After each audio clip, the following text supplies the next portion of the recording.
and businesses. But in the midst of this is also that pronouncement made by President John Mahama that if you want to look at the real value of the cedi, it is between 10 Ghana cedis and 12 cedis per dollar. This is also coming shortly after he said that, or he rejected suggestions that perhaps the government could work harder at getting the cedi to $1, 1 Ghana cedis, because he said that would not be good for us. So what are the implications of the current appreciation of the Ghana cedi, and what are the real policies behind this appreciation and the overall health of the economy? Hello, good evening, and welcome to Agenda. My name is Beatrice Adu, and tonight we want to go into the appreciation of the Ghana cedi against the US dollar and what this means for you, the ordinary person, and the businessman or woman, wherever you find yourself. I do have on the panel with me Sharif Mahmood Khalid. He is Associate Professor of Accounting and Finance and Economic Advisor to the Vice President. Good evening to you, Prof. Thank you for joining us. Good evening. I also have on my left side Professor Isaac Boadi. He's the Dean of the Faculty of Accounting and Finance at the UPSA. Prof, it's great to have you as well in studio. Good to see you too. Thank you for joining us. I have a video call with us, Dr. George Domfe. He's a development economist. Good evening to you, Doc. Thank you as well for joining us on Agenda tonight. Good evening, my sister. And last but not the least, we also do have with us Professor Daniel Kaufman. He is a former director at the World Bank and visiting scholar at Harvard. He joins us as well via video call. Prof, if you can hear us, good evening to you. Thank you for joining us as well. Good evening. Wonderful. I want to start with you, Associate Professor Khalid. And I just mentioned that indeed the president just a number of days ago said that the real value of the cedi should be pegged at between 10 Ghana cedis and 12 Ghana cedis. What's the science behind that pronouncement? Well, I mean, it's in terms of real value, it's different to trading currencies, because when you're trading on the market, you've got black market rates, you've got interbank rates, among other issues. So in currency trading, more so in our part of the world, where it's seen as a business, in quotes, you'd realize that you wouldn't get the actual value of it on the market when it's being traded, because, you know, it passes through different intermediaries, among other issues. But the president is reporting based on the facts from his advisors to say, okay, well, in actual sense, this is what the value is. But in reality, based on, you know, the exposure to different intermediaries, the needs of it, among other issues, this is what we're having on the market. Critics say that perhaps the president should have left it to the market instead of putting that cap on it. Well, I mean, he's not put a cap on it. It's a conversation. I don't think it's a cap. If you look at the conversation that he was having, he would say, okay, well, in reality, right, if the market was to function, ceteris paribus, all things being equal, without any of these things happening, this is what we will have, based on the advice or expert report I have received. However, based on ABCD, where you have intermediaries, exigencies of the time, you know, sometimes even given that it's not our predominant currency, the need for it and the timing for it can actually even give you rates on a different level, as opposed to the interbank rates or the actual official rates. So this is invariably what the president was referring to. Let me ask you this before I go to the other panel members for their preliminary thought as well, just establishing this fact. You do not think that this kind of backs that problem of people holding the dollar, because 10 and 12 is still quite high? No, I rather think that it's an honest conversation that the president's open up to say, okay, well, this is what it is, right? For speculators within the market, he's rather giving or throwing a, caution in the wind. Caveat emptor, buyers beware. This is what is happening, right, in reality. So everyone has their antennas on. So I thought that that was more of a responsible conversation rather than, exacerbating issues of, as it may, hoarding.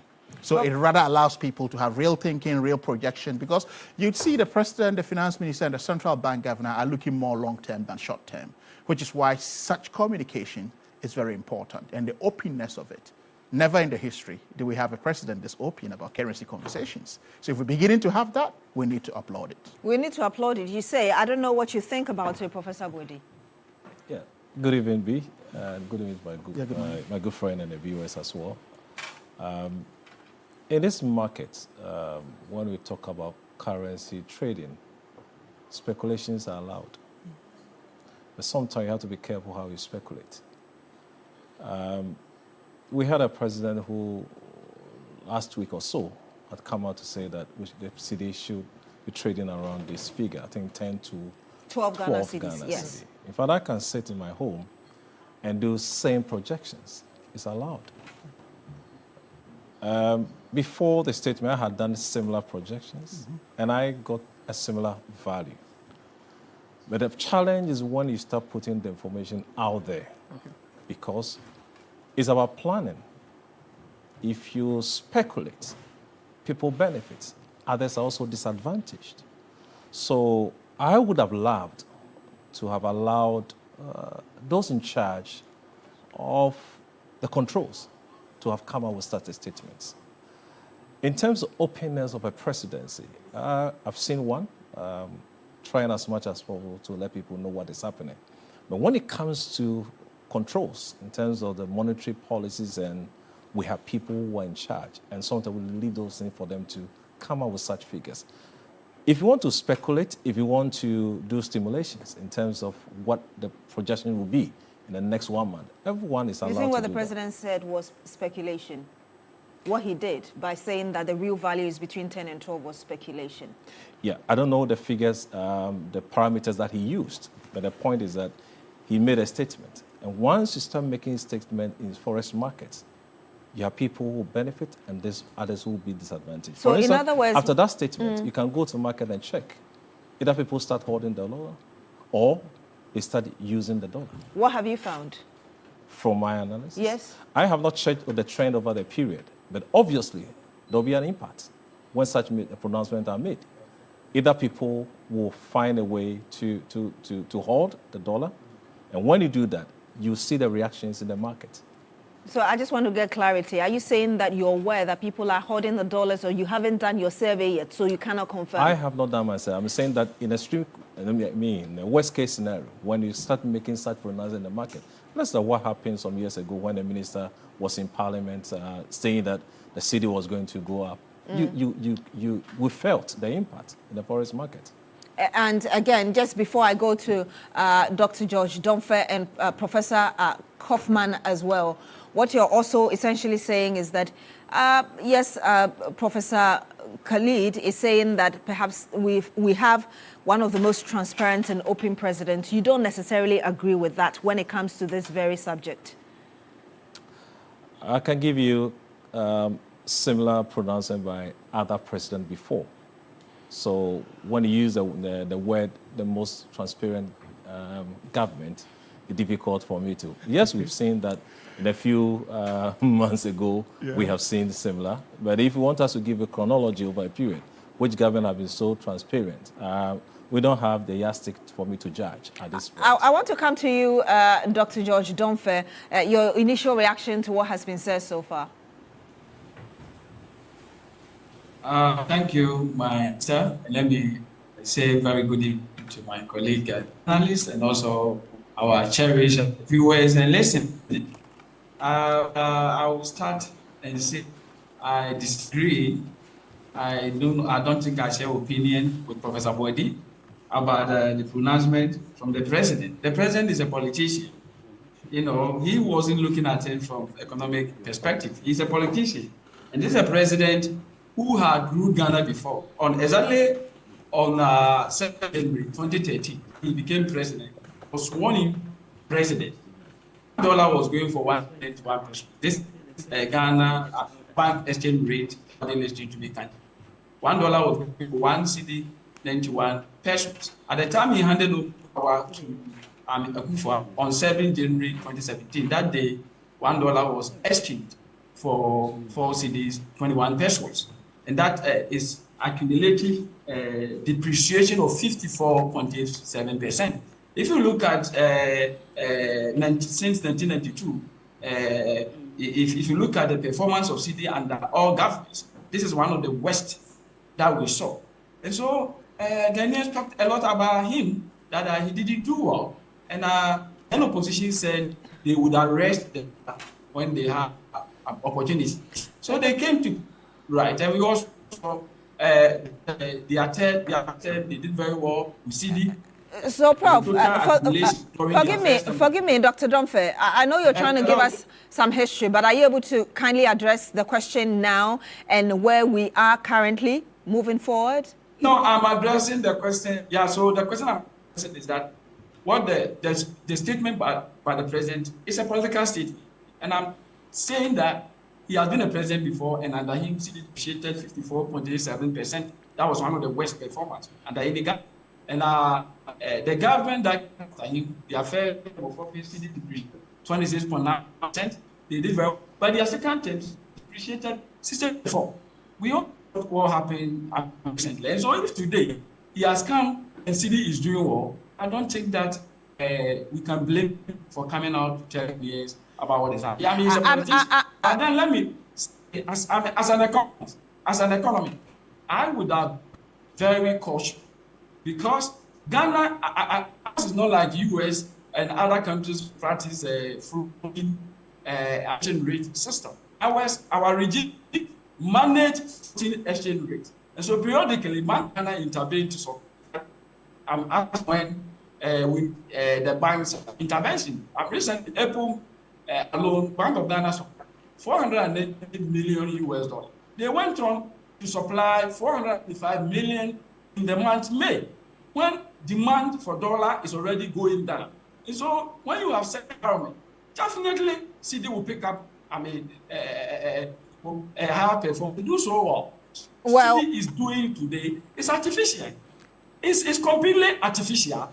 So I will come out to Ghanaians that the real value is supposed to be between 10 and 12. We have seen this before. Okay, so you're saying, I have to go to Dr. Domfe, forgive me. Forgive me. So I'm just taking your preliminary thought here. I will come back to you, perhaps for you to explain why you think the current appreciation of the cedi is artificial. I'm yet to get that information, as it were, from Professor Khalid as well regarding what exactly the government is doing. But let me get the initial reaction as well of Professor Daniel Kaufman, former director at the World Bank. Prof, I'm sure you've heard the comments from the three panelists, especially regarding the pronouncement made by the president that the real value of the cedi is between 10 and 12 Ghana cedis. I know you've advised a number of governments around the world. Can you tell us what your thought is around this? Okay, first of all, I left the World Bank 17 years ago, so I don't speak for the World Bank, far from it, although I have a lot of respect for the institution. Second, I'm not an expert on Ghana like you all are, so with some humility, I try to bring an outside perspective, although I love your country and I've been many times there and I've done some work there. Having said that, there's nothing ultimately wrong from a president, politicians, and other officials of joining this conversation, as was said before, and putting these issues and signaling, also for signaling purposes in itself is okay.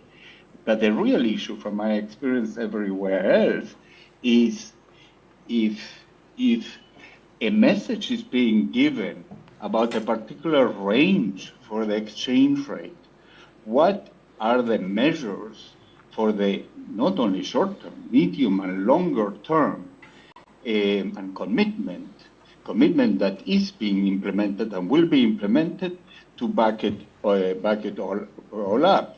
Let me just put for the discussion the following data point.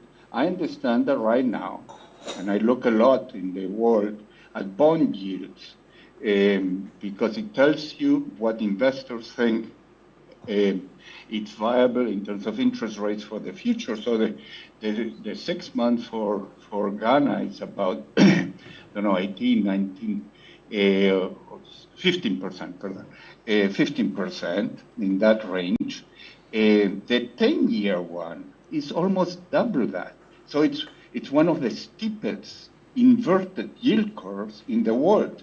So the investors, the players in the market are still thinking that in the medium to long term, there's going to be still very significant risk of very high inflation. So the real question is how the confidence continues to be restored. And I know there has been progress over the past many months, and they say IMF program, but there have been 6, 7, how many IMF programs? And then it goes off the rate to be able then to chart a path forward, which is not just what's the exchange rate tomorrow or the month after, but what happens in 6 months, in a year, or in 3 years. And I would submit there that the monetary and fiscal policies, the structural reforms that are needed, and the governance reforms that are still needed, and that's not just about Ghana, that applies to has to be put in this mix and in this discussion.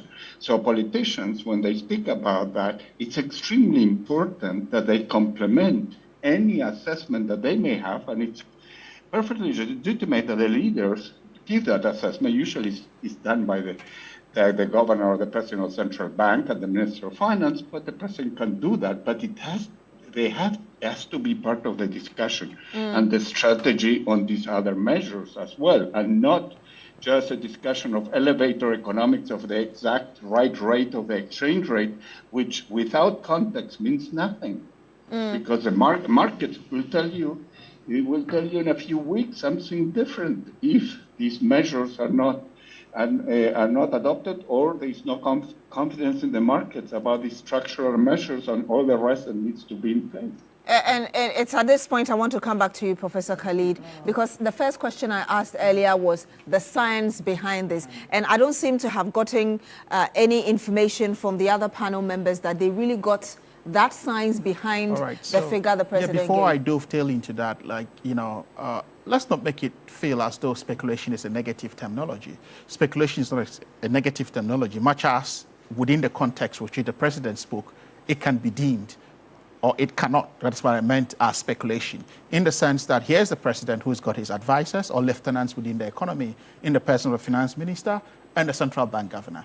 And I've told you that, look, in all the synchronization of communications and efforts that have been happening, you could see that most often than not, the executive arm of government in most governments globally are always at loggerheads with the treasury, the man with the purse, because they want to spend. They have the high appetite to spend because they have manifestos to respond to. Whereas you have the finance minister who wants to control the market. Or if he's also a spend rate, then you have the central bank governor who wants to tighten, controls. But this time around, you have all three of them trying to manage the situation. What it does is that it puts a certain level of confidence into the economy, right? When you talk about speculation, trading or currency issues are on speculation. Why do people go on the trading floor, right? To speculate, to trade, and to look at the issues that are happening, right? Years before, in the first tenure of Donald Trump, his tweets were used as speculative elements as far as the US dollar is concerned. But that's not to say that's what President Mahama did. He went on a responsible communication tangent to say this is the openness of the market. He, in essence, is a responsible communication trying to curb irresponsible speculation, if you put it that way. But a lot of effort has come into place. I've said, time without number, that if you look at the efforts that have been going in, right from the vetting of the finance minister, there's been real confidence. Mind you, we inherited a very overheated economy, right, where all the dashboards of inflation, of currency losses, of profitability of the central bank and everything went south. So you needed to stabilize that. You had a finance minister, we had a domestic debt exchange program, a harrowing one at that. We come in, we make real commitments to say, look, we are going to engage our external debtors, we're engaging our internal debtors, and this is what we're going to do. Even amidst energy crisis. At the time we're taking over, an IMF, a joint World Bank IMF report, a news institution, dated 2024, very recent, if you put it that way, our energy debt was 1.7% to GDP before we took over.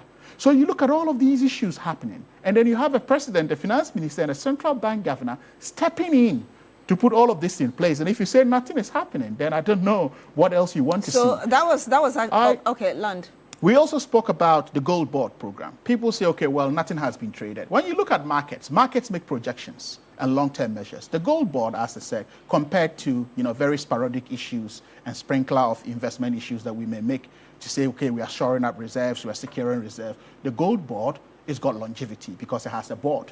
It's backed by law, legislation. So investors are going to sit back and say, okay, well, here is a sustainable measure to currency stability. What it means is that the city is going to be healthy for a very long time. Can we come back to the market? Right. We even inherited a market at the time where there was no domestic appetite because of the domestic debt exchange program. At a time where blue chip investments such as pensions were touched in this country. This is how bad it was. So if we come in and we're bringing in stability, right, signaling and telling the people that, look, hey, It's happy days now. We're not there yet, but this is what we are putting in place. Internal controls. Government has said that, look, expenditure, let's tighten it. I'm not going to have a balloon government. What else do you want a government to do? There's not even financial headroom to do anything. So if you say nothing has been done, well, the good people of Ghana are feeling it. They know. He who feels it knows it right. So I want you to explain, for instance, to that 4-year-old about exactly what you're doing. I know you talk about tightening the system, and that was a point that the president made earlier when he indeed commended the governor of the Bank of Ghana, Dr. Siama, about some of the things that he believed the bank was doing. And I will just give a quote here. He said, careful monetary tightening, which you just mentioned, improved foreign exchange liquidity, and a better synchronization of fiscal and monetary policy frameworks. These are the ones accounting for it. How do you explain to somebody like Dr. George Domfe, who thinks that what we're seeing now, it's rather artificial? Look, we could have come in as a government and said, look, can we re-engage our domestic debt exchange program, right? The debts that we've come to meet, external debts, and say we're not going to pay because we don't have money to pay all of that. But having to do all of that is part of what? Developing the economy. And I said that, look, the blueprint to any government is its budget. What is on the budget? The market sees it and understands the direction of the government. So this is all in practical terms. So I don't know what we are missing here or what else of a magic wand that anyone would want to see and say, okay, well, this is what is happening. We could have come in and say, okay, well, can we leave inflation at this level? We can tighten it. We need to spend, among other issues. If we did all of this, would the currency be where it is now? Would there be an economy for us to run? So these are the fundamental questions we need to. So there were options to take. In the nutshell, before I come to Professor Boedi, what you're saying is that whatever is happening, there's science to back it, and so we should expect that it will be sustained. If there's no science to back it, I mean, you see, when you say something is artificial, right? When you see sprinklers, you all understand market speculation, we all understand currency markets and the zigzag approaches. There've been constant stability. Does it reflect any artificial measure? If there was artificial measure, would the market have that confidence? I've had friends who receive Forex in earnings tell me that they've had 30% haircut. 30% haircut, jokingly, but that's the reality. And I tell them, well, but you've enjoyed it for a very long time. They say they agree. Thanks to the currency stability. So if investors are beginning to call and say, look, where is this going? They're not even getting the speculation because they see real long-term stability. So you have some businessmen even calling government officials to ask, where are you guys taking the currency to? So if the market doesn't believe... So that's the reason the president decided, okay, let's keep it at 10 to 12. It's not about... we can no, we are not take it artificially. It's demand and supply that's dealing with it.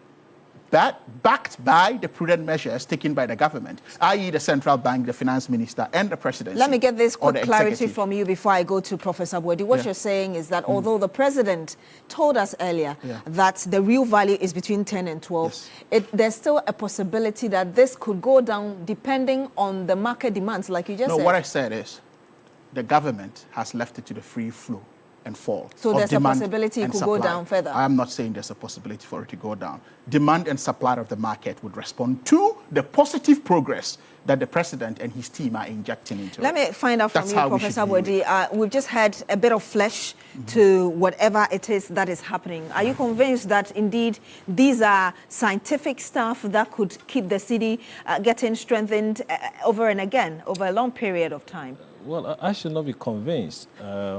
Rather, the market should be convinced. And the population must be convinced. Yeah. I may understand some of the numbers, but the point is that when someone is making statements, you need to put certain things into consideration. Who is that person speaking or talking? Why is he making those pronouncements? And who happen to be those who are hearing? Three important things must be considered when someone speaks. At what point? When you mount a political platform, you speak. Some are not careful, you speak and say certain things. Who are the audience? Would they understand what they are talking about? And these are the things that I've said. That in the Forex market, speculations are allowed to some extent.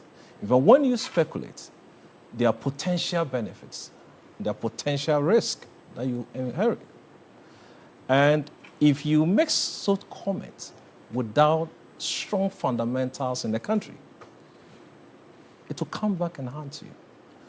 I've heard people who have said from the NDC camp that this administration, because of what they have done so well in terms of city stabilization. In just 6 months? Well, 6 months. Others have said, well, we don't think the government has done so well. Rather, the past events could have effect on what we are enjoying at the moment. These are two different schools of thought. The point is that if we allow this administration to take full credit, which for me, if they are allowed to do that, that's fine. When it takes a nosedive or something happen with the same administration, be willing to be tagged, So when we play use economy, talk about political issues, and we bring those things into an economic, discussions, we have a problem. In fact, every government, when we inherit administration, you have the assets, you have the liabilities as well. You don't take all the credits. But there's times you need to go back and find out within 6 months. I have been looking for tangible policies churned out by this administration. That is why we are enjoying the stability of the city. You haven't seen that? Well, I'm saying I am here to see major government policies by this administration. You heard Professor Khalid talk about the gold board. We've also heard, for instance, that, okay, that may not, in terms of the gold and cocoa doing well on the international market, that may not necessarily be as a result of what they're doing, but at least he's talked about the gold board and talked about the relationship between the Bank of Ghana, for instance, and the government, and the fact that they seem to have one direction towards stabilizing the economy. You don't think that's good enough? Remember the BOG, who are in charge, the governor in charge of monetary policies of this administration, had come out. If you go Ghana Web, I can give you the date. When he was asked what things that have contributed to the city appreciation, he mentioned about 3 key factors. And if you consider all those factors I'm going to talk about, most of them are external factors. He made mention of the fact that the city resurgence has been as a result of the gold. And what we do as a country, we only control quantity. Prices are determined externally. So today, we are enjoying, cruising. Tomorrow, if we have the drop in the price of gold and you are not producing enough quantity, what happens? 2, he mentioned the injection of, I think, 490 something from IMF coming to the country. And when you see such funds, they are not in cities, of course. You have some currency. We are aware that the Bank of Ghana, for instance, injected some dollars into the economy. Yeah. What's the point you're making in summary? So I go to the others. Yeah. So on several fronts and things I've talked about over the period, that it's good, we are enjoying the stability of the city, but you cannot outsource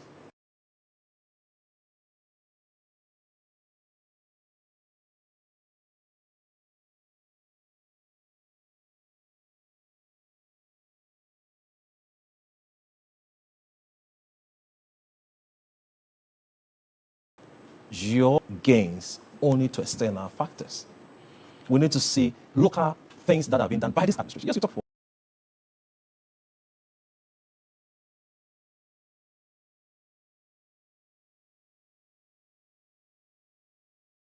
for the gold board. They are not only to regular gold production. So they are not only to export gold, but there are certain parts of activities that they have to do in our country. Okay, I'll come back to you, but I want to get Dr. George Domfe, if you're still on for us. I just want to understand, I'm sure you heard Professor Khalid there giving you the reasons we are seeing that the appreciation of the Ghana city. I believe perhaps you have some reasons now, and I don't know whether you're still standing by your earlier thought that you think this is artificial, having been provided with some flesh, as it were. My dear sister, let me thank you very much, and let me thank the good professor for his response. But I don't share the opinion without the for so many reasons. As a student of monetary economics, I know the fact that would help local currencies to stay strong. I know those very well, and those that he mentioned, I think I was struggling to see whether indeed that is the reason why ICD has become so stronger. We shouldn't forget that since 2000, Ghana has been practicing what we call managed floating exchange rate system since 2007. And what the country has been doing is that demand and supply factors for foreign currency would always determine the value of the local currency, which is FACID. But as and when the city is in trouble, Bank of Ghana will periodically intervene to supply. So, and anytime the bank intervenes, the bank intervention is what is called artificial. Any student of monetary will tell you, bank intervene is that the market forces are not working. Doc, what about? Forgive me for interrupting, but what about? Hello. Would you need to land? Okay, please land. Oh, please allow me. So I'm telling Professor, as a student of monetary economics, anytime there is an excessive or intervention from the bank to protect the city, especially at the time when US dollar is having is been depreciating all major foreign currencies, especially at when commodity price, gold, coal have gone up and the inputs are so high, especially at this time when government is paying contractors, especially at this time government is not paying statutory. And for that, again, demand has gone up, and the demand for foreign currencies has gone up. And Bank of Ghana, in a single month, April, supplied to the second forest $490 million US. They did there. May they tell the market and I supply $125 million US. And so, because of the USD has become stronger, and you go to the street to celebrate it, I wouldn't have. So, Doc, it's not yet time, because you see, this thing, that's what I wanted to say. Would you also let me make this point and then you can? This if you could wrap up. This has happened before, you know? Yeah, so let me wrap. This has happened before. When Nana Akufo-Addo, I told you that during his first, he did so well with the management of CD depreciated accumulatively about 26%, and that's the one of the best performance. But during his second term, it was a problem, especially the year 2020. So let me come in here. I'm sorry, Doc, let me come in here. Can you allow me to land on this point? I think I've allowed you to make a lot of points, so please let me come in here. There are those, for instance, who are watching us, who are commenting, feeling that they feel that you're playing politics with this whole idea. Because, for instance, if you talk about the gold board, the argument is that the government has been able to stop the illegal smuggling of gold, either from big or small or medium-sized enterprises or those involved in, or even individuals. And therefore, the government is now able to account for how much gold is getting out of the country, and the country is not losing as much as perhaps previously when, you know, Ghana didn't even have the correct record of how much gold got out of the country. And then there's also that conversation about the synchronization of these institutions, i.e. the Bank of Ghana. You're also looking at the government itself, including the finance ministry, working together, having the attention that we want to be able to stabilize the city and to ensure that the economy is in good health. You do not think that these are realistic things enough supporting the city, in as much as there is that admission that, yes, the Bank of Ghana has injected some dollars into the economy? My point, like, what is important about this? People listening to me, I want to tell me that Ghana did not supply for April. Ghana did not supply again 425 million in May. I want them to tell me whether or not government is spending. I want them to tell me whether government has paid contractors, whether government has paid state funds. That's the biggest spend in every economy. And government is not doing this. Demand is low. You know, I mean, you had allowed me to, the other one I was trying to point interject, I struggle. Allow me. And that what we are seeing, we have seen it in the first month of December. The first month of December, the first month of the year 2022, January 2022, $1 was going for 6 cities 20 pesos. Okay? Before Ukrainian thing and all those things hit Ghana, we had total of 9.9. Bank of Ghana started supplying too much into the market to the city. But I guess when the was almost running out of reserves, which happened to city. By October, at the forest market, city was outside the interbank exchange rate market. City was going for nearly 70s. So in summary, the point you're making is, so I can get that quick thought from Professor Kaufman before we move to the other side. Okay. I don't like that. I'm sorry, Doc. I'm getting feedback that your sound is not that good. So we are perhaps going to call you on the phone. But whilst we try to do that, and please don't forget your train of thought, we'll come back to you for you to land on your point. But I want to come to you, Professor Kaufman, on really the sustainability of the strengthening of the cedi against the dollar. I just want to get your thought. Earlier, you didn't seem to have the idea that indeed there were some policies backing whatever is happening. We've had Dr. Khalid, Professor Khalid, as well as Professor Boedi there, giving us a bit more of context. Where do you stand on how sustainable you believe these ideas are?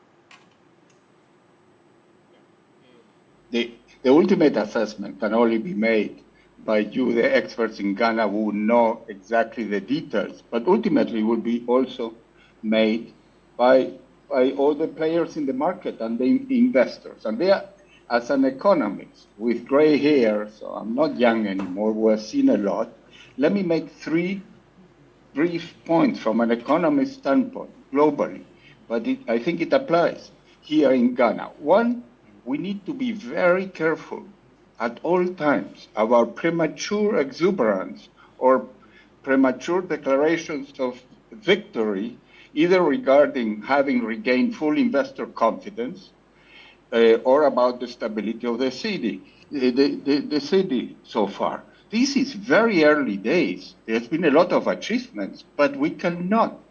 I think there is no compelling evidence that the full investor confidence has been regained. Otherwise, we would not have the 10-year bond yield at close to 30%. That's why I mentioned it before. Second point, unless the central bank is going to intervene, which I have no idea about it, but let's assume it won't in the very near future. This is an economist's point.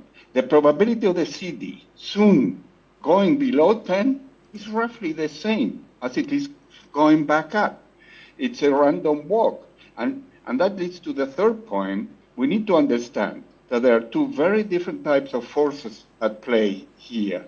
One are the external forces, which is like the price of gold, the price of cocoa, which there's no control by anybody in Ghana, obviously, and they can go in either direction in the coming months, and depending on that will affect the cedi one way or the other. And then there are the internal forces, the internal drivers, which are very much under the control of all of you and of the leadership of Ghana. The monetary and fiscal policy, which results in inflation. So there I have 2 questions to all of you and to the other panelists, because you are in policymaking and you know this better. Now, ambition number 1, can Ghana really get to a budget balance in the medium term and to a target of 5%, no more than 4 or 5% inflation a year, which has rarely, if ever, been achieved? I come from Chile, from South America, And we have done it. We have had other issues, but it took a long time, but eventually it's done, and it's been stability for forever. Nowadays, the 30-day and 1 year yield on bonds in Chile is about 5.5%, and the 10-year yield is 5.75. So there's no inverted yield curve. It's the same, and that's what they expect. And the second, let me tell you, the second ambition. And Prof, if you could be wrapping up for us so we can move on to the next and then wrap up the conversation for tonight. Allow me, please, because this is very important. It has to be complemented by the second ambition to continue to implement the structural and governance reform, including stopping the smuggling, but also implementing the anti-monopoly law, the anti-corruption, anti-state capture, the tax system that needs to revamp, and so on. That has to come together.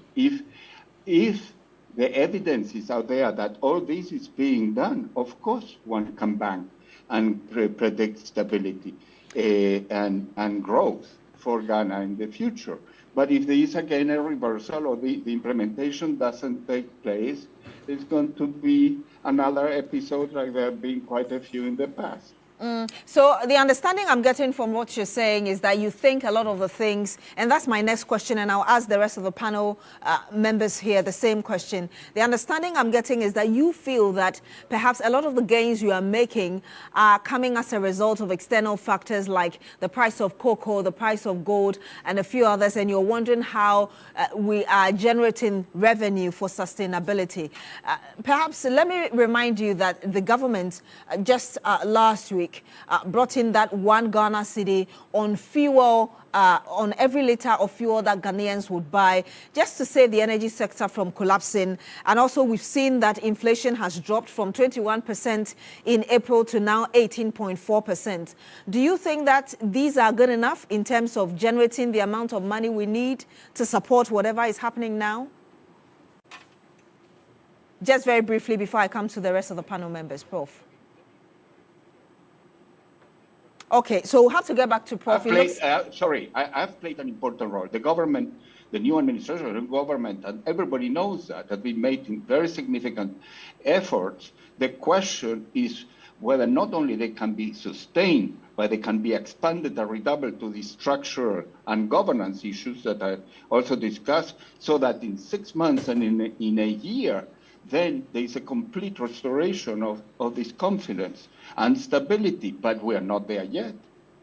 Let me ask you, and I'm coming to you, Dr. Domfo, because I think I caught you earlier, and then I'll come to the rest of the panel members in studio. You wanted to land, and he rejoins us via phone, actually. You wanted to land on the point you were making earlier, and I'll be grateful if you could do it a bit quickly so we're able to move on. Other panel members are also able to have their bite as well. And also to the question I just asked Professor Daniel Kaufman. Please go ahead. Very much for bringing me back, because I wasn't so much happy when you intervened. I don't like if others are saying I'm doing politics, I don't get them. I'm using figures. I'm trying to say that in 2022, when we went into similar situation, and Ken Oforiatta and the then governor pumped in so much, even though around October, CD was going almost 15 cities. By the end of December, interbank exchange rate had dropped to 8%. It dropped. So what we are saying is not as if we haven't seen it before. 2022, we saw it. It dropped. But 2024, what happened? It went back again because it was, an intervention from the BOG. The intervention will depend on how much more money you have as reserves to supply. Can Bank of Ghana supply over 400 million every month? That is the question we should be asking, and that is not sustainable. That is not sustainable. And so if somebody says that it's because of the tight monetary policy measures, that is a lie. Because Ken Oforiatta and the old governor, before the onset of the crisis, policy rate was 13.5. They moved it to 29% before it dropped to 27. And so if the new governor has moved it from 27 to 28, what is so special about this? So let me ask you this. Let me ask you this question before I come to Professor Khalid. The person who moved it from 13.5 to 29 hasn't done anything. But the one who came to meet it at 27 has moved it to 28, and he's doing so well with the monetary. We need to be very careful in this country and get serious. So what about the point I was trying to make? Okay, so now the second question, which I asked Professor Kaufman, and then I'll come to you, Professor Khalid, to respond. The second question, which is that? The second question is the reason why NDC government today is injecting more dollars. In fact, I was wondering what monetary policy measure is that? At the time when people are not demanding dollars and foreign currency, that is the time we are pumping so much into the system. Dr. Donfe, forgive me. No, the question I asked was, Professor Kaufman talked about the fact that we need to also look at our revenue mobilization. And I said that so far, we had the government introducing the 1 Ghana cedi on every liter of fuel that we buy, which is a way of generating money, especially for the energy sector, as well as a few other domestic things being done. And I'm asking you, because you're saying that whatever is happening is artificial, so now this is a way of generating money. What do you think about that? And if you could say that very briefly, because I need to come to the rest of the panel members. Doc. I'm saying that they wanted to create that situation where CD will pick up that strength, dollar will go down, fuel prices will come down, so they can introduce that tax that they just introduced. The whole whatever they did was to force this CD strength up, the dollar down, because it's very significant when it comes to pricing of petroleum products. And so they did this artificially. Let me bring the dollar down so fuel prices will come down. Once fuel prices come down, I can then smuggle in, the 1 cedi tax on a liter of fuel. That is exactly why they did this. And they be very smart about it. All right, so let me get a response. Let me get a response from Professor Khalid, if you would allow that. Prof, I think there have been a lot of things that have been said. How do you respond to these? And I want to first of all start with Professor Hoffman. I mean, Professor Hoffman spoke in such a manner as though everything was held constant. But what the context, and it's good that he admits that he's not an expert on Ghana, but follows Ghana keenly. In reality, I mean, let's take it that he was part of an IMF mission that came to Ghana post-elections. What his report be? His report would stem from the fact that something happened previously, which was the economy before, the domestic debt exchange program, central bank posting losses, right? At the time, we were telling ourselves that we had turned a corner when we were already in an overheated economy. So if we're inherited, or it's a government within a developing country, emerging market, is inherited such baggage, right? I think that contextualization of the questions within which he acts as a former IMF wank would have to bring that into context. But he spoke out of context without bringing all of this in, which this government is in trying to stabilize. Now, Dr. Bonfe made mention of the fact of spending. If a government goes to parliament and presents a budget, the market picks it up because you've made appropriations, you've made allocations that X is going to be spent on the economy. So the government and planners or market planners start to make decisions based on that paper spending that has already been done. So when you say a government has not spent, I don't know what that means. Also, you've gone ahead to service domestic debt exchange programs, right? Our blue chip, investments such as pensions that has been touched, external debtors has been engaged. And now I dovetail into the very germane question you asked on petroleum issues. When President Mahama came in, there was what was known as the nuisance taxes. What happened? He made a pledge, he took them out. Now, again, not out of context, what happened to ESLA? We met virtually nothing. It was depleted. What happened to the sinking fund, which was more of an insurance fund measure? It was depleted. So if there was nothing at all, which has been the creation of Mahama 1 or JM1 to fix all of this, and you come to meet an empty COFEX, it is only right to see how you could engage that. Right? Would you term the 1 cedi levy on petroleum products a nuisance tax? Obviously not, because you're not targeted at the poor in double taxation, as was seen in e-levy, among other issues. I could see the equalization of it. We are not admitting. It is difficult times, which is why we're calling on all stakeholders to say this is what it is.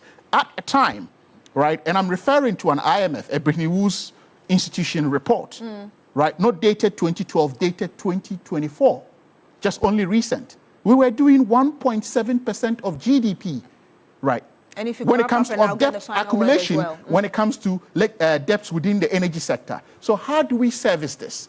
Now, what we are failing to realize what we're failing to realize is that the kind of commitment being made, even to this form of taxation, which you and I are all going to be a part of, in actually trying to get, is that it injects some level of confidence again into the economy, because there is a certain level of stability, right, that we are going to service these loans. New investments within the energy sector is going to re-emerge.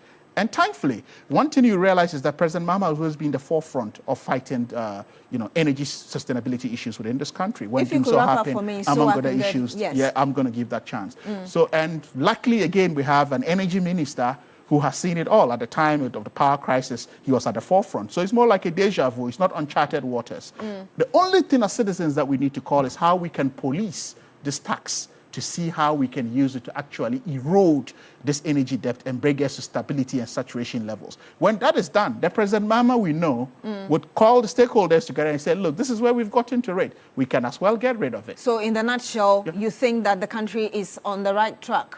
Well, the people of Ghana are to answer this question. And I am trying to help for them to understand that this is what it is, but I leave it to them. Right? The proof of the pudding is in the eating. And I will come to you, Professor Isaac Boadi, but let me just read about 3 comments from you. A number of you have sent us so many of your comments expressing your thoughts. Samuel Tay says, if government hasn't paid contractors, how and why are they on site? That too is artificial, Abi. And then there is, if you export, saying that it's better to, as in utilize the money we get from our export of gold than to burn it. Let me just get your final thought in about 30 seconds. Wow. Yeah, good. Because I wanted to respond to some of the issues raised earlier on. But then for my good professor who said they didn't meet anything in the press. And for me, it's worrying because we've seen the government inherited goodies as well as the other luggages as well. Specific to some ports. Okay, okay. So I'm sure we can talk about the positive ones. But the question that you asked today, is the government on track? Let me be simple here. That the government has made some progress in stabilizing some key microeconomic indicators. For instance, inflation declining, cedi stability, that should suggest something in terms of macroeconomic indicators. Then we have fuel pricing going up and that of transportation fare, suggesting that there's a pressure that's also being lowered. Remember that fuel prices have gone down until the 1 Ghana cedi. Yes, I'll come to that. Then the issue of debt reduction as a result of cedi appreciation. So I'm looking at these gains are temporal. They're short terms. But you see, structural challenges remain. Yeah. Interest rates on a high side. What are you doing? You stifle business and access to credit. We have issues on power sector debt and outages. You rather affect industrialization. So in the nutshell, what do you expect the government to do in like 15 seconds? I guess you already did the 30 seconds. Well. So I'm giving you extra 15 seconds. If you could wrap up. I am saying that we've seen some visible gains over a period of time. These issues or the benefit that we are enjoying as a result of external factors. We want to see domestic policies that you can talk about. For instance, the 24-hour economy, which happens to be the game changer. It's in the room. What is happening? And we want domestic policies to be followed. Because these are structural challenges. Thank you. Not to say, we're not celebrating, we are communicating. The gains, but not celebration. So when we say celebration, there's a vast difference between celebrating and communicating. So we're communicating and keeping the market. We'll have to end it here. Thank you very much, Sharif Mahmood Khalid, Associate Professor Professor of Accounting and Finance and Economic Advisor to the Vice President. Thank you very much for joining us on Agenda tonight. Also, Professor Isaac Bwedi, Dean of the Faculty of Accounting and Finance at the UPSA. Prof, you're grateful you were able to join us in studio tonight. We've also had with us Professor Daniel Kaufman, former director at the World Bank and also visiting scholar at Harvard. Thank you as well for making time to join us via video call. And of course, Dr. George Dunford, development economist, for also joining us. We're sorry we couldn't come back to both of you via video call for your final thoughts. My name is Beatrice Adu. Thank you very much for joining us on Agenda tonight. Join us again next week. Have a good evening.